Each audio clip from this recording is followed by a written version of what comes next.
మాల సంఘాల జేఏసీ అధ్యక్షునిగా ఒకటే తెలియజేస్తున్నాను. ఈరోజు ఎస్సీ మాలల మీద జరుగుతున్న దాడులను మీరు కానీ అంటే ప్రభుత్వానికి మేము ఏమాత్రం విన్నవించం. ఎందుకంటే ప్రభుత్వం రెండు ప్రభుత్వాలు కానీ పట్టించుకోవడం లేదు. చట్టాన్ని దగ్గర మేము విన్నవించుకుంటున్నాం. చట్టం ఎవరి దగ్గర ఉందంటే పోలీసు వ్యవస్థ దగ్గర చట్టం ఉన్నది.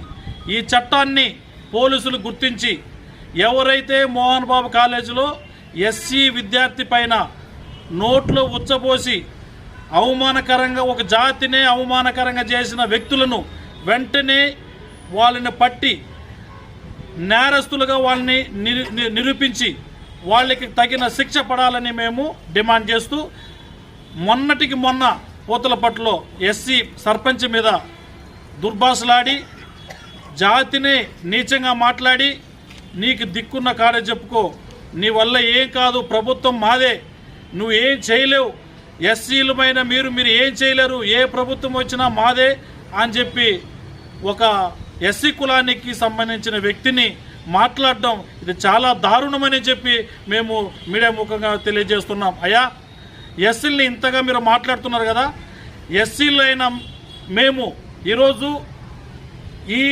తెలుగు రాష్ట్రాలకి ఒకటే తెలియజేస్తున్నాం. ఎస్సీలు చాలా విద్యావంతులు. బాబాసాహెబ్ అంబేద్కర్ గారు చెప్పిన మాటల్ని సూచా తప్పకుండా పాటించే వ్యక్తులు, విద్యావంతులు మనమే, జ్ఞానవంతులు మనమే. బాబాసాహెబ్ అంబేద్కర్ ఇచ్చిన రాజ్యాంగంలో మనము ప్రధానమైన వ్యక్తులం.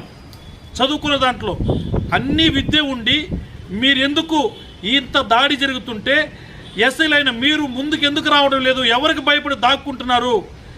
ఏ వ్యక్తులకి భయపడి మీరు దాక్కున్నారు అని చెప్పి మేము ఈ మీడియా ముఖంగా మేము తెలియజేస్తున్నాం.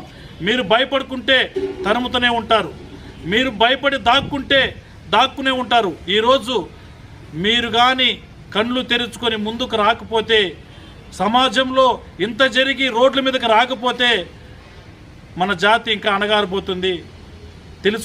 తెలుసుకొని వెంటనే ఈ యొక్క చట్టపరమైన న్యాయపరమైన చర్య తీసుకొని ఎస్సీల మీద జరుగుతున్న దాడిని వెంటనే నిలపాలని చెప్పి మేము పోలీసు వ్యవస్థకి మేము తెలియజేస్తున్నాం. పోలీసులైన మీరు చట్టం మీ దగ్గర ఉంది, చదువుకున్న వాళ్ళు, అంబేద్కర్ దయ వలన మీరు ఆ రోజు అంబేద్కర్ దయ వలనే మీరు ఈరోజు ఎస్పీలుగా ఉన్నారు, డిఎస్పీలుగా ఉన్నారు. కానీ ఈ చట్టాన్ని మీకు తెలిసిన మీరు చేయకపోతే ఈ వ్యవస్థ మొత్తం శూన్యమే అని చెప్పి నేను మీడియా ముఖంగా తెలియజేస్తున్నాను.